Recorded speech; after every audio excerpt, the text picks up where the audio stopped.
May I come in, sir? Please come. Good morning. Good morning. Please बैठिए. Thank you, sir. क्या नाम है आपका? जी सर, मैं ब्रजराज सर. ब्रजराज. ब्रजराज, अपने बारे में बोर्ड मेंबर को बताइए. सर, जैसा कि आपको जानकारी है, मेरा नाम ब्रजराज शर्मा है. मैं अशोकनगर दिल्ली की ईसागढ़ तहसील से आया हूँ. ठीक है. और मैंने अपना स्नातक कंप्यूटर साइंस में बीएससी के माध्यम से पूरा किया है. ठीक है. और आज सर मैं आपसे आशीर्वाद प्राप्त करने के लिए. ब्रजराज, आपका जो है 10th में 83% है, 12th में 70% है और ग्रेजुएशन में 68% है. ये परसेंट आपका ग्रेजुअली कम हो गया, ऐसा क्यों है? सर, जहाँ तक मैं 12th का कारण है, तो उस समय कुछ मेरी पारिवारिक परिस्थितियाँ ऐसी हो गई थी जिससे मैं जनवरी से लेकर लगभग मैं बहुत सीमित मात्रा में ही पढ़ पाया था एग्जाम के ड्यूरेशन में. तो उस कारण सर मेरा उस समय का जो परसेंटेज था प्रभावित हुआ था. और ग्रेजुएशन की जहाँ तक मैं बताऊंगा सर, मैंने उसमें जितना मेरे से प्रयास हो सकता था मैंने पूरा अपनी प्रयास किया जो भी परिणाम. ठीक है. ब्रज, आपका जो है ग्रेजुएशन 2016 में हो गया था कंप्लीट और अभी फिलहाल में 2022 चल रहा है. जी सर. तो आप इतने लंबे समय से क्या कर रहे हैं? सर, मैं 2017 से लगातार अपना सिविल सर्विसेज के लिए एमपीपीएससी में मैं मेहनत कर रहा हूँ, प्रयास कर रहा हूँ लगातार. 2017 में सर मैंने मुख्य परीक्षा तक मैंने मेहनत करी थी, उसमें प्रयास किया, पर उसमें सफलता मुझे प्राप्त नहीं हो पाई थी. 18 में मैं सर साक्षात्कार तक आपके सामने उपस्थित हुआ था आयोग के समक्ष. और सर उसमें भी मेरा जो फाइनल सिलेक्शन नहीं हो पाया था. और सर वर्तमान में मैं 2019 के लिए आपसे साक्षात्कार के लिए हासिल. ब्रज, मान लीजिए कि आप इस तरह निरंतर प्रयास कर रहे हैं और मान लीजिए आपका चयन नहीं होता है, तो ऐसी स्थिति में आप क्या करेंगे? जी सर. सर, मैं आपको बताना चाहता हूँ कि सर मैंने अपने जो ग्रेजुएशन था उस समय पे कुछ प्रैक्टिकल वर्क कंप्यूटर से रिलेटेड सीख लिए थे, जिसमें कि एक नक्शे बनाने से संबंधित जो काम है ऑटोकैड का, वो मैंने प्रशिक्षण प्राप्त करके उस समय कर लिया था. और मैं अभी भी पैरेलली जितना मेरे से हो पाता है समय को मैनेज करते हुए मैं अब मुक्त रूप से अपने स्तर पे वो काम भी करता हूँ नियमित रूप से. तो अगर कभी ऐसी स्थिति होती है तो एक विकल्प है सर मेरे पास वो. ठीक है. ब्रज, मुझे बताइए कि आप सिविल सेवा में ही क्यों आना चाहते हैं? सर, सिविल सर्विसेज एक बहुत बहुत बड़ा मंच है सर. ठीक है. कुछ करने के लिए, अच्छा एक जीवन शैली बनाने के लिए सर. सर, मेरा मानना है कि सर हमारे जीवन में 3 तरह की आवश्यकताएं हैं जो हमें प्रभावित करती हैं. ठीक है सर. जिनमें सबसे पहले अगर मैं बात करूं तो एक, जब हम बड़े हो रहे होते हैं तो सबसे पहले हमें आर्थिक स्थायित्व चाहिए होता है. एक तो मैं देखता हूँ सिविल सर्विसेज का जो वित्तीय सुविधाएं हैं कहीं ना कहीं वो एक अच्छे ग्राफ पे हैं सर. दूसरा जो आवश्यकता होती है वो होती है सर सामाजिक सम्मान मिले. हर व्यक्ति चाहता है कि सर उसको जो वो काम कर रहा है उसके लिए सबसे कहीं ना कहीं सम्मान भी प्राप्त हो और किसी के जीवन में वो कुछ कंट्रीब्यूट कर पाए. तो ये सिविल सर्विसेज एक बहुत अच्छा मंच है इस चीज के लिए सर. ठीक है. और इसके साथ ही सर बहुत डाइवर्सिफाइड जॉब है सर. बहुत बहुत अलग अलग डिपार्टमेंट से रिलेटेड अलग अलग काम करने का मौका यहाँ पे बहुत अच्छे से मिलता है. तो मुझे लगता है कि ये सबसे अच्छा विकल्प हो सकता है. ब्रजराज, आपने अपनी हॉबी लिखी है कुकिंग, शतरंज खेलना, व्यायाम करना.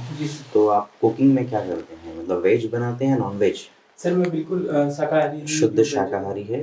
तो ये वेजिटेरियन और वीगन में क्या डिफरेंस है?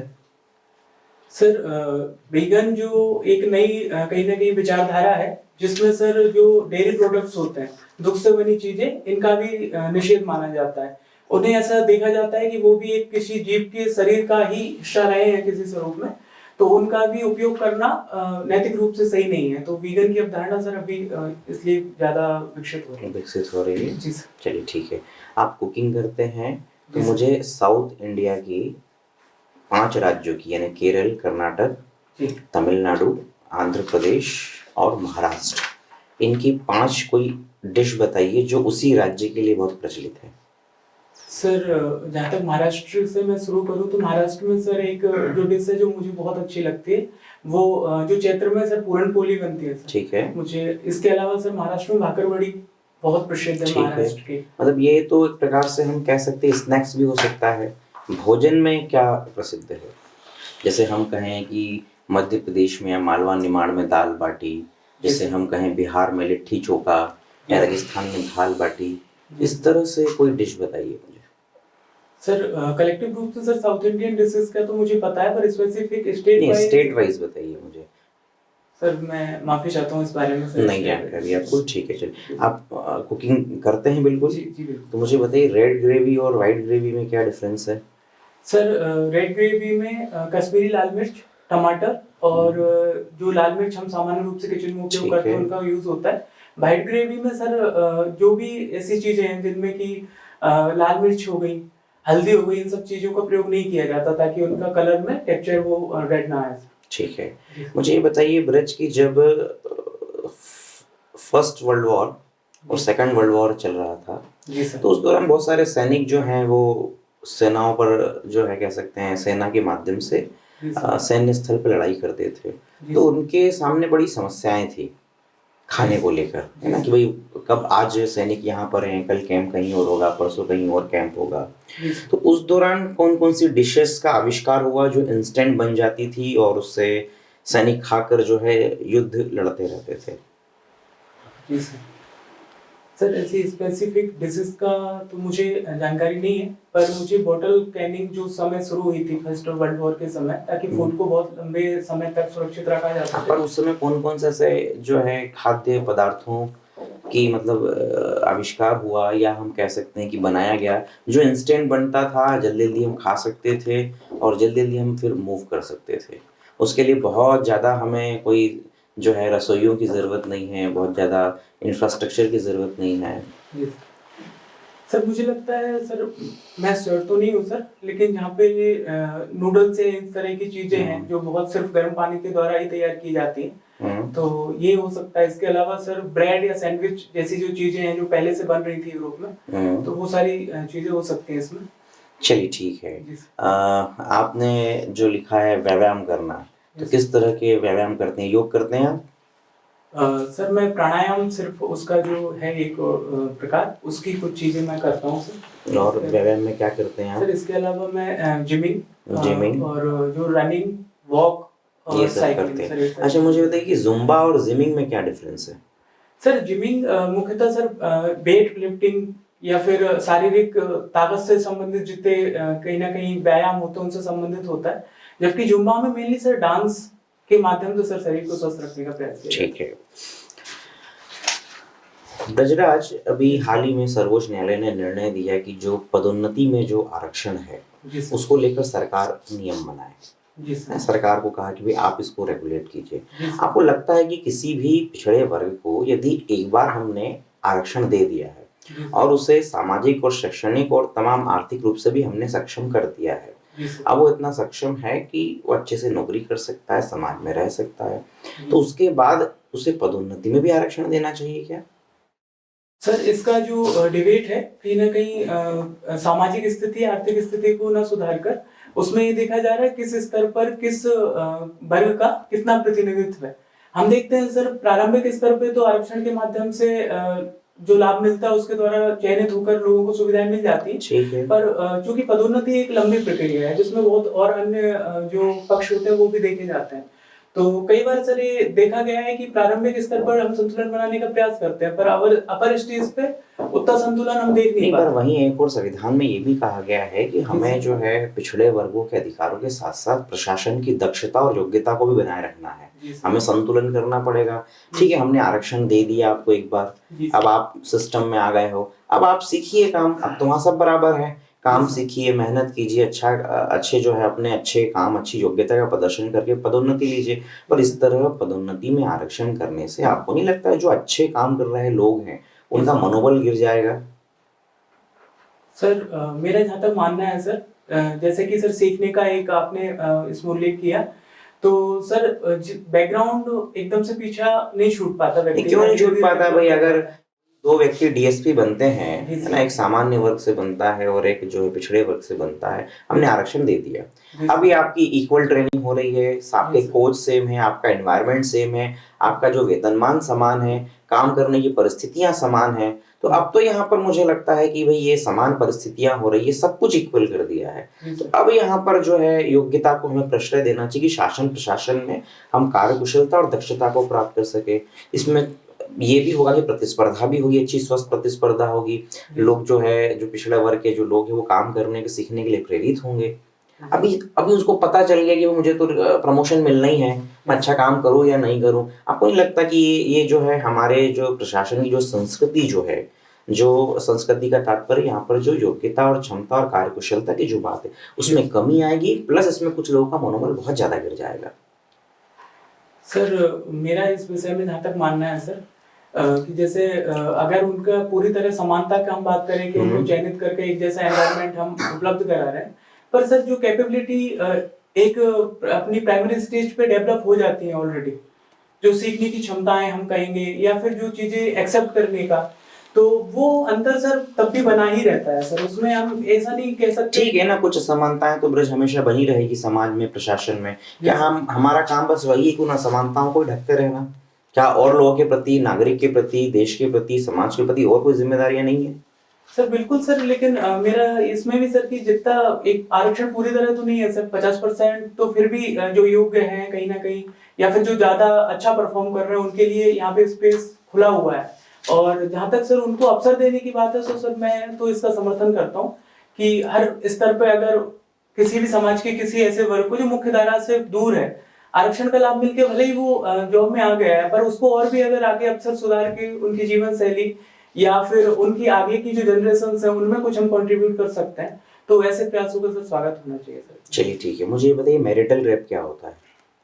सर मैरिटल रेप का जो मुद्दा है वो विवाह के बाद जो कपल है उनमें किसी भी स्त्री या स्त्री द्वारा पुरुष की इच्छा के विरुद्ध अगर उससे शारीरिक संबंध बनाए जाते हैं, जिससे उसको मानसिक कहीं ना कहीं जो क्षति होती है या मानसिक जो पीड़ा होती है, उस पूरे कॉन्सेप्ट को सर मैरिटल रेप के रूप में। ये भी चर्चा में क्यों है?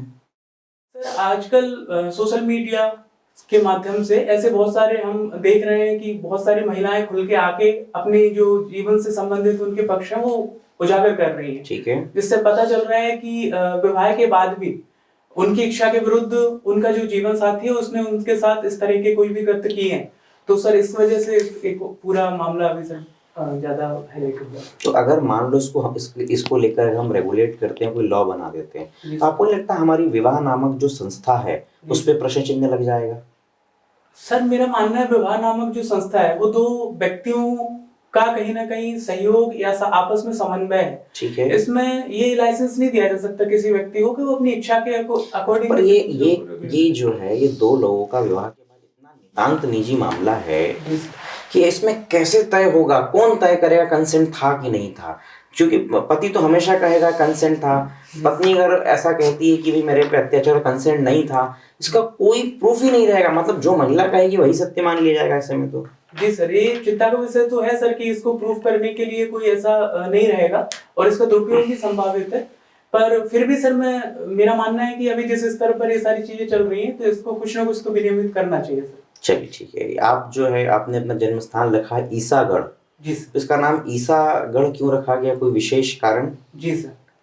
सर 19वीं शताब्दी के जो प्रारंभिक वर्ष थे उनमें सिंधिया राजवंश के जो तत्कालीन सेनापति थे जॉन बैप्टिस्ट, इनने ईसागढ़ को जीता था उस समय। और अब अपनी जीत की खुशी में, क्योंकि वो किलानुमा संरचना है पूरी अभी भी वर्तमान में, तो उसको फोर्ट ऑफ क्राइस्ट नाम दे दिया था। तो फोर्ट ऑफ क्राइस्ट का सर हिंदी अर्थ ईसागढ़ के रूप में सर अभी प्रचलित है। ठीक है। ब्रज मुझे ये बताइए कि अभी हाल ही में दिसंबर 2021 में किसी एक घटना को 50 वर्ष पूर्ण हुए हैं और वो एक ऐसी घटना है जिसने एशिया के मानचित्र पर व्यापक प्रभाव डाला। आप बता सकते हैं कौन सी घटना घटित हुई थी? जी सर। सर मुझे जहाँ तक मैं याद कर पा रहा हूँ, ये बांग्लादेश की जो स्थापना हुई थी उससे संबंधित एक था घटना सर, जो भारत पाकिस्तान का युद्ध। क्या हुआ था उसमें? सर भारत और जो पाकिस्तान सर जब 1947 में बना था तो उसके दो हिस्से थे, एक पूर्वी पाकिस्तान था, एक पश्चिमी पाकिस्तान। ठीक है। पूर्वी पाकिस्तान जिसे हम वर्तमान में बांग्लादेश के रूप में जानते हैं, वहां पे सर बांग्ला भाषी मुस्लिम निवास करते थे पहले समय से, जिसका लगातार ऐसे कुछ बहुत सारे ऐसे सबूत हैं जिनमें ऐसा देखा गया कि उस समय जो पूर्वी पश्चिमी पाकिस्तान के जो पावरफुल कहीं ना कहीं अधिकारी कहें या फिर जो लोग कहें, वो लगातार उनको प्रताड़ना कर रहे थे या फिर इस तरीके के कुछ कृत्य थे जिनसे जो मूल बांग्लादेशी हैं या बांग्लावासी हैं उनको परेशान किया जा रहा था। तो वहां पे सर विद्रोह हुआ उसके अगेंस्ट जो सेना थी, और उनने कहीं ना कहीं भारत से इस पक्ष में एक अपेक्षा रखी कि भारत उसमें सहयोग करे। और चूंकि भारत पाकिस्तान ने भारत की सीमा का भी उस समय उल्लंघन किया था, तो वो युद्ध के माध्यम से सर फिर बांग्लादेश की शिमला समझौता क्या है?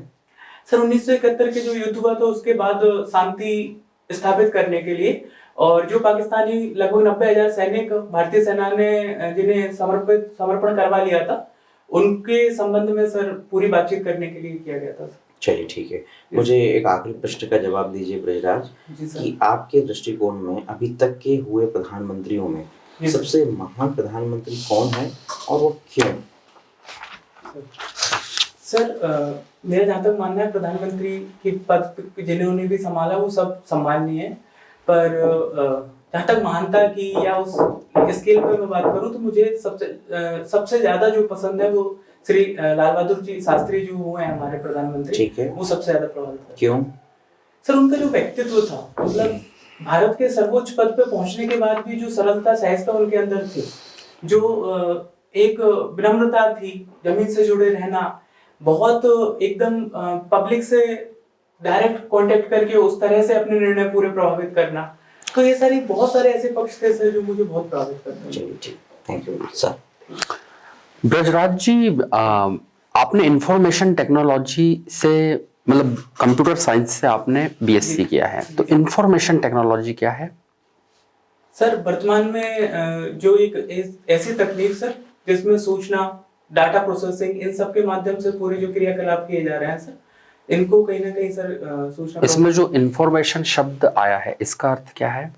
सर इंफॉर्मेशन कोई भी ऐसी जानकारी है जो कहीं ना कहीं एक कंप्यूटर प्रोसेस के माध्यम से मानवीय उपयोग या फिर इस तरीके से पूरी डेवलप की जाती है, तो उसको सर फिर इंफॉर्मेशन बोला जाता है। आपके जिले का नाम अशोक नगर क्यों है? सर ऐसी लोक श्रुति है कि दूसरी सदी ईसा पूर्व में सम्राट अशोक जब उज्जैन की विजय के उपरांत विदिशा की ओर प्रस्थान कर रहे थे, तो उस समय उन्होंने वहां पे रात्रि विश्राम किया था, तो इसलिए द्वितीय नगरीकरण से आप क्या समझते हैं? सर भारतीय इतिहास में 6वीं सदी ईसा पूर्व में जो 16 महाजनपद डेवलप हुए थे, इसमें जो चेदी महाजनपद था इसकी राजधानी क्या थी? सर चेदी महाजनपद की मैं यहाँ तक याद कर पा रहा हूँ, शक्तिमुति के नाम से सर उसकी राजधानी को माना जाता है। आपका अशोकनगर किस महाजनपद में आता था? सर अगर तत्कालीन उनसे लिंक किया जाए तो सर चेदी महाजनपद का ही हिस्सा था सर। ठीक है। शतरंज आप खेलते हो, शतरंज खेलने के कोई 3 सबसे महत्वपूर्ण बेनिफिट्स बताइए। सर शतरंज के जो मैं सबसे अच्छे प्रभाव में जो देखता हूँ, उसमें पहला है निर्णय क्षमता सर जो डेवलप होती है, तुरंत सर उसमें रिस्पॉन्स करना होता है, तो एक तो मैं सबसे बड़ा जो उसका बेनिफिट है उसको निर्णय क्षमता के रूप में देखता हूँ। दूसरा है सर उसमें प्रबंधन है पूरा, कि जो मोहरे हैं टोटल अपना जिनके माध्यम से हम पूरा खेल संचालित करते हैं, तो उनको पूरा प्रबंधित करके हर की क्षमता को देखकर कहाँ उनको किस तरीके से उनका प्रयोग किया जा सकता है, तो इसमें जो प्रबंधन की क्षमताएं कहीं ना कहीं डेवलप होती है वो मुझे बहुत प्रभावित करती है। इसके अलावा सर इसमें जो एक्सेप्टेंस है, स्वीकारता है, मतलब जो दो लोगों का चूंकि ये खेल है, और अगर इसमें विपक्षी खिलाड़ी कोई बहुत अच्छी चाल चलता है, कोई बहुत अच्छा ऐसा कोई उसका चाल रहती है, तो उसके प्रति एक सम्मान का भाव हमेशा डेवलप होता है, कुछ सीखने को मिलता है, तो मुझे 3 मैं अगर कहूँगा। ELO रेटिंग में सबसे अधिक रेटिंग पाने वाले खिलाड़ी अभी तक के कौन है? अच्छा, भारत के किसी खिलाड़ी की ELO रेटिंग आपको पता हो? सर हाँ, रेटिंग अभी मैं याद नहीं करूँगा। अच्छा, आप शतरंज कहाँ पे खेलते हो? सर मैं सामान्यतः घर पे ही पिताजी के साथ में सर। अच्छा, एक शब्द है किंग्स गैम्बिट, इसका अर्थ क्या होता है? माफी चाहता हूँ। रूई लोपेज, सिसिलियन, ये तो सुना होगा, सिसिलियन ड्रैगन। माफी चाहता हूँ सर, ये नहीं याद कर पाया। अच्छा। आपने कभी ऑनलाइन चेस खेला है? जी सर। किस पे खेला है, किस प्लेटफॉर्म पे? सर एक डॉक्टर वॉल्फ करके ऐप है, उसके माध्यम से सर मैं भी लॉकडाउन में उससे मैंने चेस खेला था। ली चेस, इसके बारे में जानते हैं आप? माफ कीजिए सर, तमिल। अच्छा, चलिए ठीक है। मौन अमावस्या क्या होती है, कुछ जानते हैं इसके बारे में? सर मैं जहाँ तक याद कर पा रहा हूँ, वैशाख मास की जो अमावस्या है, कब पड़ती है ये? अगर सर हम एक कैलेंडर के अकॉर्डिंग देखें तो अप्रैल माह में लगभग सर इसका पड़ती है। श्योर हो आप, अप्रैल में पड़ती है?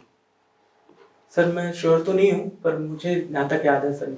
चलिए, कुछ महत्व इसका याद आ रहा है इस मौन अमावस्या का? सर माफ कीजिए सर। चलिए ठीक है, कोई बात नहीं। अभी 9 दिसंबर से इंदौर और भोपाल में पुलिस कमिश्नरी प्रणाली लाई गई है। जी सर। आज इसके विषय में NSA से संबंधित कुछ सूचना न्यूज़पेपर में छपी थी, उस पर ध्यान दिया आपने? सर माफ कीजिए, पर चूंकि आज मुझे यहाँ आना था तो मैं अच्छा, चलिए, पुलिस कमिश्नरी प्रणाली क्या जानते हैं, के बारे में क्या जानते हैं आप? जी सर, अभी सर जो कमिश्नरी प्रणाली लाई गई है, इसमें सर मुख्यतः जो आंतरिक देखा गया है वो बस निर्णयन का कहीं ना कहीं एक डिफरेंस है। पहले हम सामान्य परिस्थितियों में देखते हैं कि जो भी लॉ एंड ऑर्डर से रिलेटेड कुछ मेजर डिसीजंस होते हैं वो जिले के कलेक्टर के पास उनका अधिकार होता है, और कमिश्नरी प्रणाली में सर ये सारे अधिकार कमिश्नर, पुलिस कमिश्नर को दे दिए जाते हैं। ऐसा क्यों किया गया है? सर जो बड़े नगर हैं उनकी अपराध और कहीं ना कहीं उनकी फ्रिक्वेंसी बहुत ज्यादा होती है, और इन अपराधों पे तुरंत निर्णय करके लॉ एंड ऑर्डर को बहुत अच्छे से मैनेज किया जा सके, पुलिस को बहुत ज्यादा दिक्कत ना आए, कानूनी जो भी अधिकार क्षेत्र उनको लेकर। जहाँ पे पुलिस कमिश्नरी प्रणाली लागू होती है, वहां पे जिला बदर से संबंधित कार्यवाही किस प्रकार से होती है? किसी गुंडे या अपराधी व्यक्ति को जिला बदर करना है, इसके लिए क्या कार्यवाही होगी? सर माफ कीजिए सर, ये टेक्निकली तो स्वच्छता सर्वेक्षण में हमारे मध्य प्रदेश का कोई जिला प्रथम आ रहा है पिछले 4-5 वर्षों से? कौन सा? सर इंदौर ही वो है। अच्छा, अगली बार इसे स्वच्छता सर्वेक्षण में शामिल करेंगे या नहीं करेंगे?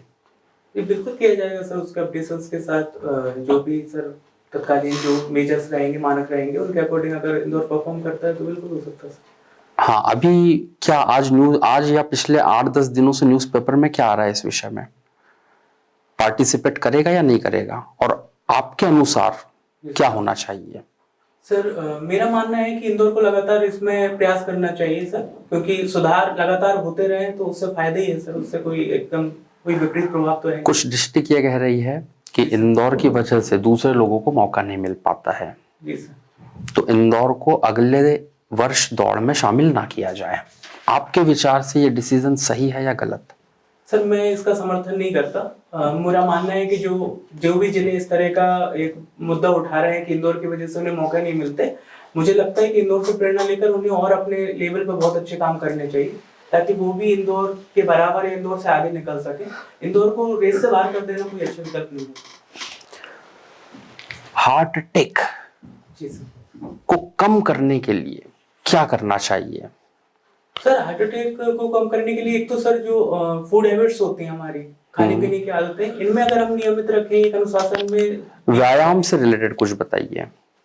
सर व्यायाम से रिलेटेड तो मैं देखता हूँ इसमें एरोबिक्स सबसे ज्यादा प्रभाव डाल सकता है, जिसमें हम देख सकते हैं रनिंग करना, जॉगिंग करना। इसके अलावा सर अगर कोई तैराकी यदि हम तेजी से वॉक करते हैं, जी सर, यदि 1 घंटे में 5 किलोमीटर के आसपास वॉक करते हैं, तो हार्ट अटैक आने के ऊपर इसका क्या प्रभाव पड़ेगा? सर अगर बहुत तेज गति से करते हैं और शारीरिक दशाएं उस तरह की नहीं है तो सर उससे ब्लड प्रेशर चूंकि बढ़ता है जब हम एक्सरसाइज कर रहे होते हैं, तो एक सीमा से अधिक अगर करते हैं तो संकट उत्पन्न हो सकता है उस परिस्थिति में। और सर दूसरा इसका ये पक्ष है कि अगर आप बहुत अच्छे तरीके से पहले से व्यायाम करते आए हैं और आपकी शारीरिक दशाएं उस तरह की हो गई हैं, तो अगर आप नियमित रूप से 5 किलोमीटर जैसा कि आपने कहा इतना एक्सरसाइज करते हैं तो स्वास्थ्य को बिल्कुल लाभ होगा सर। आप कितना करते हो? सर मेरा डेली रनिंग का लगभग वही 5 से 6 किलोमीटर लगभग मैं 35 मिनट में रनिंग करता हूँ। 35 मिनट में? जी सर। Sir please. ब्रजराज, आपके नाम का क्या शाब्दिक अर्थ है? सर मेरे नाम का शाब्दिक अर्थ ब्रज के राजा श्री भगवान श्री कृष्ण के नाम के रूप में सर इसको लिया है। अच्छा, इसी से जुड़ी हुई एक शब्दावली है नीलांबर। नीलांबर का क्या अर्थ होता है? सर नीलांबर जो नीले वस्त्र धारण करते हैं भगवान श्री कृष्ण के जो बड़े भाई हैं भगवान बलराम, उनके लिए सर ये शब्द प्रयोग है। अच्छा, गुड। अभी वर्तमान में सत्यनारायण या सत्तन गुरु का नाम बड़ा प्रचलित है। जी सर। ये क्यों प्रचलित है अभी? सर आज जैसा कि मैंने अखबार में देखा है, उन्हें मध्य प्रदेश शासन का जो कवि प्रदीप सम्मान है उनका नाम के लिए उसमें घोषणा हुई है। तो सर मुझे लगता है सर किस वर्ष के लिए दिया गया है ये? सर 2021 के लिए सर। 2020 में किसको मिला था? सर माफ कीजिए सर ये नहीं। और प्रदीप सम्मान दिया किस क्षेत्र में दिया जाता है? सर कवि प्रदीप गीत या फिर जो कविता लेखन है उस क्षेत्र में दिया जाता है। माउंट डैनियल का नाम सुना है आपने? इसे माउंट डेनाली भी बोलते हैं, बहुत प्रचार में था ये। सर माफ कीजिए सर ये। माउंट मैकिनले जी सर सुना है। कहाँ पर है? सर मैं यहाँ तक याद कर पा रहा हूँ, माउंट मैकिनले ऑस्ट्रेलिया की सर्वोच्च शिखर है। ओके, अलास्का में जो है उसी को माउंट डेनाली के नाम से जाना जाता है। जी सर। ठीक। बिरजू महाराज भी अभी कहीं ना कहीं चर्चाओं में थे। क्या चर्चाएं चल रही हैं बिरजू महाराज से? सर अभी उनका निधन हो गया है तो इस वजह से सर इनकी कोई दो विशेषताएं आप बता सकते हैं? सर ये भारत के सर्वोच्च इन्हें कह सकते हैं कथक गुरु थे, और साथ ही सर ये संगीत में भी कहीं ना कहीं बहुत अच्छी अभिरुचि रखते हैं। अच्छा, कथक करते थे। तो कथक क्या है? कथक सर भारतीय शास्त्रीय नृत्य है जो मुख्यतः सर उत्तर प्रदेश में बनारस घराने में किया जाता है। इसके अलावा और भी शास्त्रीय नृत्य हैं जो भारत में किए जाते हैं? कितने हैं कुल? सर संख्या तो मैं नहीं बता पाऊंगा ऐसे, पर सर हर प्रदेश का कहीं ना कहीं कोई शास्त्रीय नृत्य। अच्छा, मार्बल घास का नाम सुना है आपने? मार्बल घास जो है वो मध्य प्रदेश से जुड़ी हुई है और किसी ना किसी अभ्यारण्य में इसका प्रयोग किया जा रहा है वर्तमान में। सर माफी चाहूंगा, कोई आइडिया नहीं। शिवांगी जोशी? जी सर इनका नाम मैंने सुना है। ये शायद मुझे जहाँ तक याद कर पा रहा हूँ सर जो टेलीविजन धारावाहिक आते हैं उनमें काम करते हैं। नहीं, शिवांगी जोशी कहीं ना कहीं नौसेना से जुड़ी हुई है। अच्छा, आप कुछ बता सकते हैं? माफी चाहूंगा जी। सर एक जो महिलाओं से संबंधित एक पूरा एक यात्रा का कुछ किया गया था, मैं यहाँ तक याद कर पा रहा हूँ, उसका नेतृत्व शायद शिवांगी जोशी ने किया था। हाँ, लगभग आप करीब ही हैं। अच्छा, कर्नाटक में अभी 31वां जिला बना था, उस जिले का नाम आप बता सकते हैं? माफी चाहूंगा, बहुत फेमस है, ऐतिहासिक है वो जिला। कोई बात। सुजलाम अभियान के बारे में आपने सुना है? अमृत महोत्सव से जुड़ा हुआ है।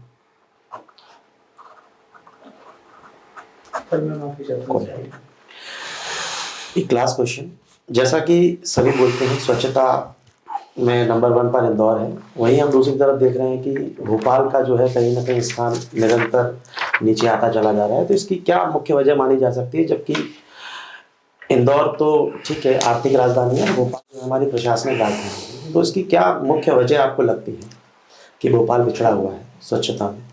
सर मुख्य एक बस वजह में सर एक तो चूंकि वो हमारी प्रशासनिक राजधानी है, वहाँ पे जो सर कामों का कहीं ना कहीं फ्रिक्वेंसी है, कहीं ना कहीं रिस्पॉन्सिबिलिटीज हैं, ये बहुत ज़्यादा है।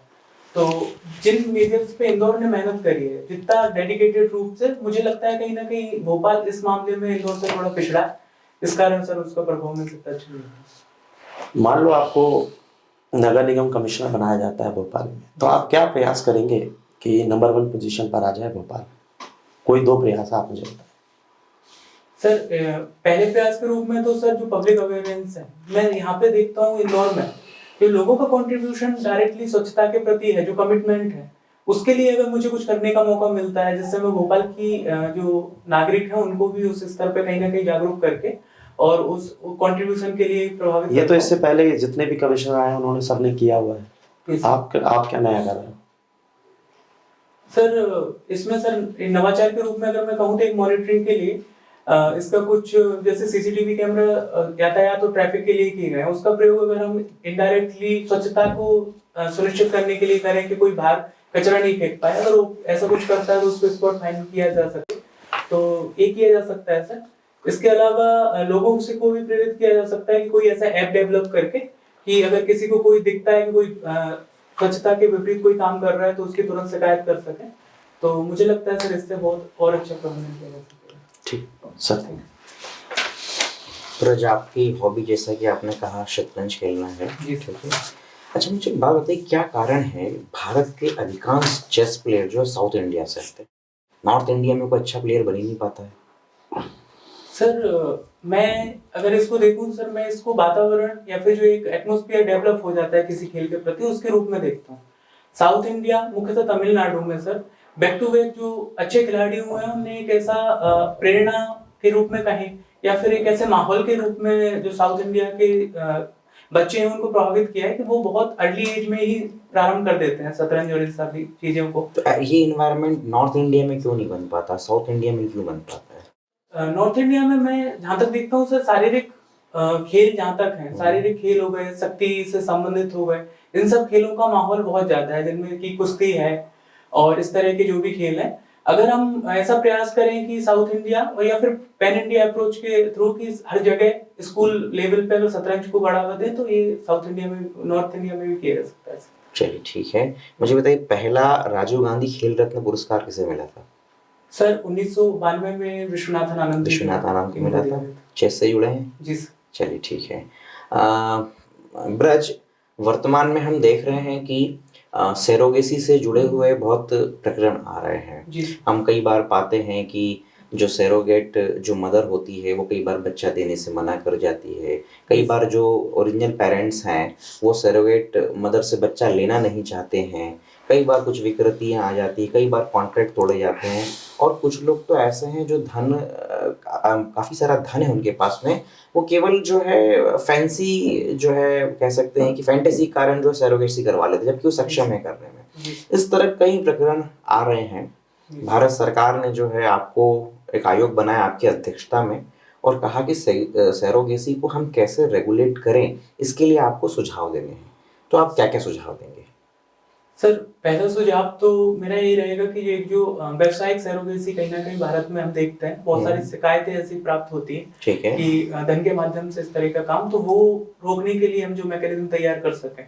ठीक है। तो इसके लिए सर जो क्लिनिक है ग्राउंड लेवल पे उनको अगर जैसे हम इस तरह की कुछ विनियम बना दें कि वो अगर सेरोगेसी से रिलेटेड कुछ भी आएगा तो उसको डॉक्यूमेंटेशन 100% एक्यूरेट होना चाहिए और उसकी जानकारी तुरंत रूप से आयोग तक पहुंचाई जा सके। ठीक है। दूसरे माध्यम में सर जन जागरूकता इसका बहुत बड़ा माध्यम हो सकती है। ठीक है। कि हम दोनों पक्षों को, जो सेरोगेसी में डायरेक्ट महिला इन्वॉल्व होती हैं, कि जो अपना छोटे से लाभ के लिए हम कहें या फिर कुछ अन्य बातों से प्रभावित होकर सेरोगेट मदर बनने के लिए तैयार हो जाती हैं, तो उनको उसके स्वास्थ्य के पक्ष अगर हम समझा पाए, साथ ही सर जो धनाढ्य वर्ग है या फिर जो सक्षम लोग हैं उनको भी ये बताया जाए कि ये कोई मतलब ये अंतिम विकल्प है अगर ऐसी कोई परिस्थिति उत्पन्न हो जाती है तब के लिए। ये ऐसा नहीं है कि आप बस सब कुछ ठीक होने के बाद भी आप इसका प्रयोग करें। तो अगर हम उनको भी ऐसा कर पाए। इसके अलावा सर कुछ अच्छे ऐसे कड़े कानून कि भाई जो इस तरह का दुरुपयोग करने के कोई प्रयास करता है तो अगर हम इन कानूनों के माध्यम से, मैं चाहता हूँ बस थोड़ा और टू द पॉइंट आंसर आए, एक्सप्लेनेशन नहीं चाह रहा हूँ, आप तो बस पॉइंट बताइए कि ये पॉइंट होंगे। सर मैं एक मिनट, हाँ ठीक है।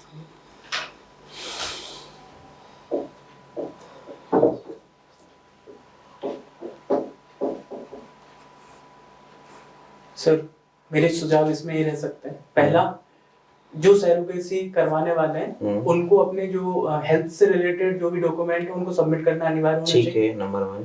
दूसरा, अगर व्यावसायिक सेरोगेसी का कहीं केस पाया जाता है तो उस पे आर्थिक जुर्माना प्लस जो जेल की सजा उसको करना चाहिए। तीसरा सर, सेरोगेट में इन्वॉल्व जितने भी क्लिनिक या डॉक्टर्स हैं इन पे हम प्रतिबंध लगाएं कि अगर वो व्यावसायिक सेरोगेसी को बढ़ावा देते हैं तो उनका प्रतिबंध लगाया जा सके। चौथा सर, इसके रूप देखा जाता है कि इसके जो कॉन्ट्रैक्ट होते हैं, जो समझौते होते हैं, उनका एक प्रोफार्मा पहले से तैयार करके रखा जाए और बस उन्हीं शर्तों पे जो सरकार तय करे उन्हीं शर्तों पे सेरोगेसी संभव हो सके। और सर चलिए ठीक है। आपका नाम ब्रजराज है ना? आपने जैसा कि बताया सर को कि विष्णु भगवान पर है। आपके पिता का नाम लक्ष्मी नारायण है, वो भी धर्म से जुड़ा हुआ। मुझे ऐसा प्रतीत होता है कि आपके परिवार में काफ़ी धार्मिक वातावरण होगा। ठीक है। मुझे ये बताइए ब्रज कि मान लीजिए आपको भगवान बना दिया जाए, जी सर।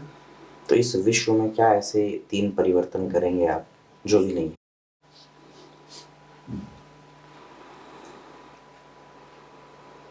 सर अगर ऐसी कोई शक्ति मुझे प्राप्त होती है जी। या मैं ऐसा करने में सक्षम कभी किसी परिस्थिति में होता हूँ, तो पहला तो मेरा सर समानता पे होगा सर। ठीक है। विश्व में जितने भी प्रकार की असमानताएं हैं, मैं अगर उन्हें खत्म कर सकूं तो सर मुझे बहुत खुशी होगी।